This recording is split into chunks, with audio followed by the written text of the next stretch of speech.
collega's moesten bij ons niet achter de raam hangen. Hè.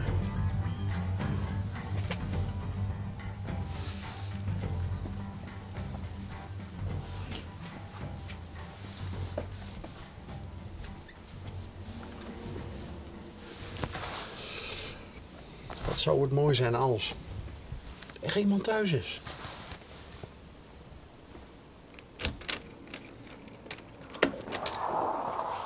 Een bijzonder goedemorgen. Meneer Nievergeld of meneer Jonkhout? Nee, ik ben Rens Nievergeld. Rens Nievergeld. Ja. Hi. Hoi. Bas van der Zwaan. En Nou, een wel heb ik het programma gezegd, onderweg. Ja. Ook je kent het programma? Ja, ik heb het wel eens gezien. Ja. Oké. En nou zei ik net tegen de mensen toes en tegen de collega's, ja, dit moesten bij ons niet doen, hè. Nee? Want we zien van nature nieuwsgierig. Oké. En ik zei net al, wat zou het mooi zijn als er iemand thuis is die ons dit uit kan leggen. Nou, ik vind het altijd leuk om mensen eens te laten nadenken. Aha! Dan probeer ze me te prikkelen. Krijg je er ook leuke opmerkingen over? Als Ja, we jullie iedereen aanbellen? Iedereen reageert. Op welke manier dan ook, maar iedereen die de eerste serie kunt, die reageert erop. Heerlijk toch? Dus mijn doel is eigenlijk bereikt. Ja. Ja. En dat levert leuke Ja, dat levert hele leuke gesprekstoffen op. gesprekstof, hele leuke stellingen. En sommige mensen die zeggen ook, ik zou het niet weten. Ja. Maar goed. Zien dat dan mensen zonder enige verbeelding? Voorstellingsvermogen? Nee, dat kan ik niet altijd zo inschatten. Maar je hebt dus je zet dus geen mensen aan het denken. Ja. En dat heeft altijd al in nog gezeten. Ja, dat is een beetje de natuur, ja. Dat klopt. Ziet geen meester de man die de knuppel in het hoenderhok gooit? Ja, die is raak, ja. Dat klopt. Hoog. Ja. Ja, waar komt dat vanaf? Ik heb geen idee. Zo zit je in elkaar en maar je kan niet verklaren wat het vandaan komt. Ik ben geïnteresseerd in mensen. Ook het lezen, het zal altijd over mensen, psychologie, dat soort zaken gewoon. Maar mensen proberen te prikkelen zo. Ja. Dus wat beweegt mensen? Ja. Wat denken Waarom? ze over na? Waarom doen ze dingen? Ja. Dat soort zaken. God je geer op vakantie? Ik ga hier op vakantie, ja. En God je dan ook ook licht opsteken bij de inboorlingen van het land? Wordt je op Ja, vakantie? we gaan altijd de andere kant op als de meeste toeristen gaan. Dus die naar rechts gaan, gewoon via naar links. Ja. Ik ben altijd hier onderweg, zo. Oh, weet je ook? Ja, dus. Ja, geweldig, heerlijk.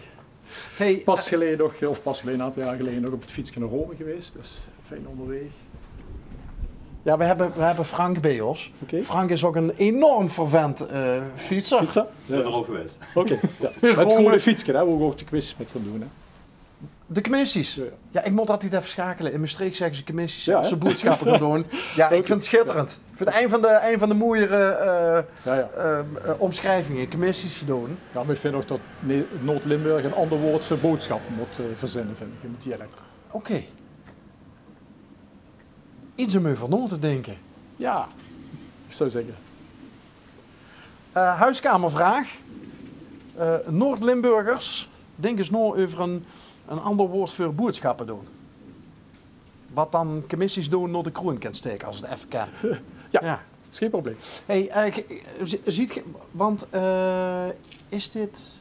Nee, is dit Daalof? Het is Daalhof. Daalof. Ja, en gespecificeerd Daalhof Noord. Oh. Ja, Daalhof Noord is het laatste stukje Daalhof wat in de tijd gebouwd is. En Daalhof als wijk is gewoon gestart.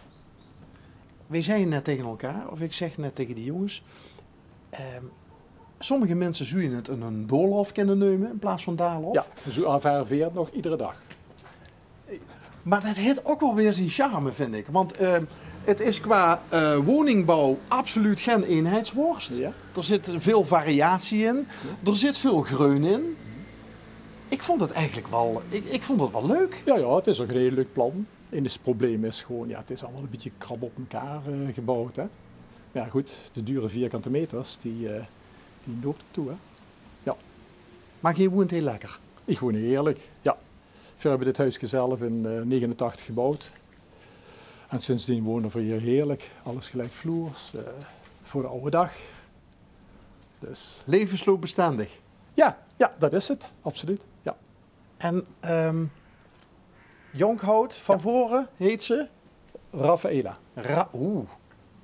Die heb je toch niet in Rome opgedoond? Nee, je met een fietsgewaarde val. Nee. Raffaella. Gewoon op Maastricht. Oh, gewoon op Maastricht. Oké, dus geen roots in zuidelijke landen of oorden? Nee. Oké. En waar is die nou? Die is Toes. Oh, die is wel Toes. Ja, die is wel Toes, ja. Maar die kreeg je niet zo ver hem... Nee, dat gaat niet lukken. Nee? Nee. Respecteer ik ook. Ja, dan respecteren we je dan natuurlijk ook vanzelf sprekend. Maar je ziet een echte Maastrichter hier? Ja. En een ras-echte, zoals veel zeggen. Veel chauvinisten zeggen, als ze 3 generaties achter elkaar in Maastricht willen wisten, dus pas een ras-echte. Maar dat is chauvinisme. Dat zie je in feite. Nee, chauvinisme is elke Maastrichtenaar vreemd natuurlijk, hè? Nee.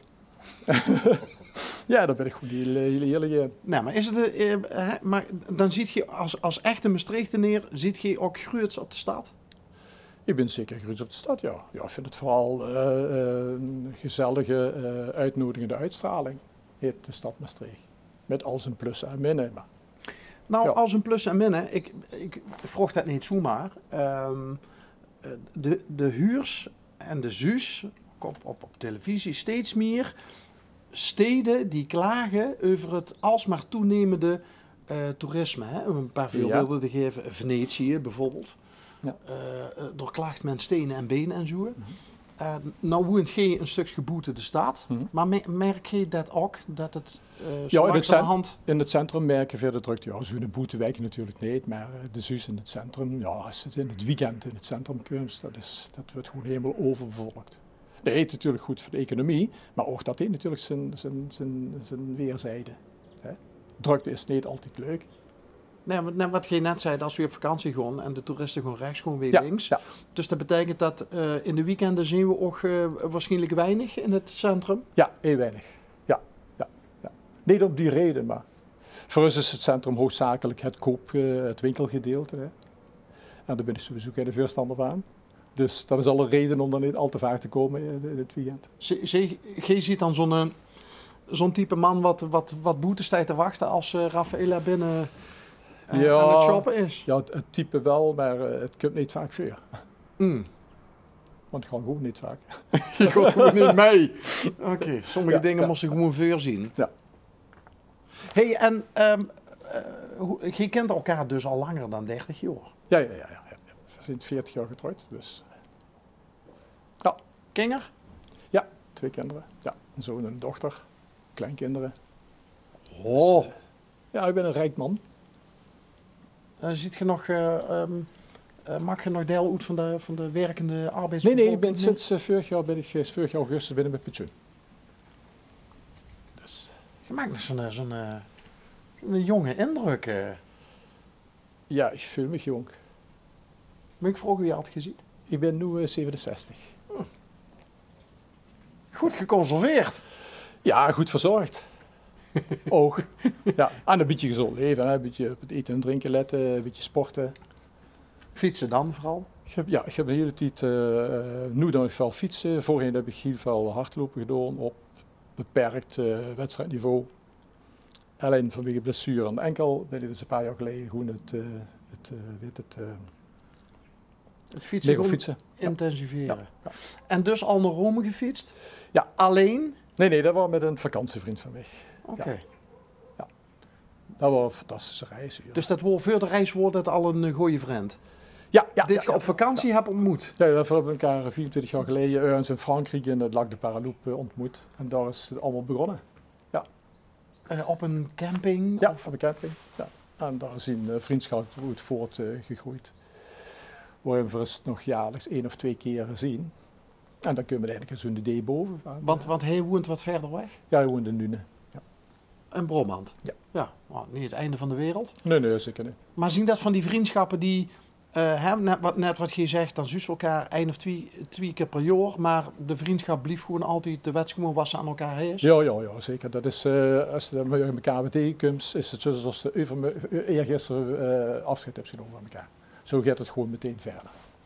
En op de fiets naar Nune, alles gedaan? Ja, dat was een proefritje. Was dat, ja.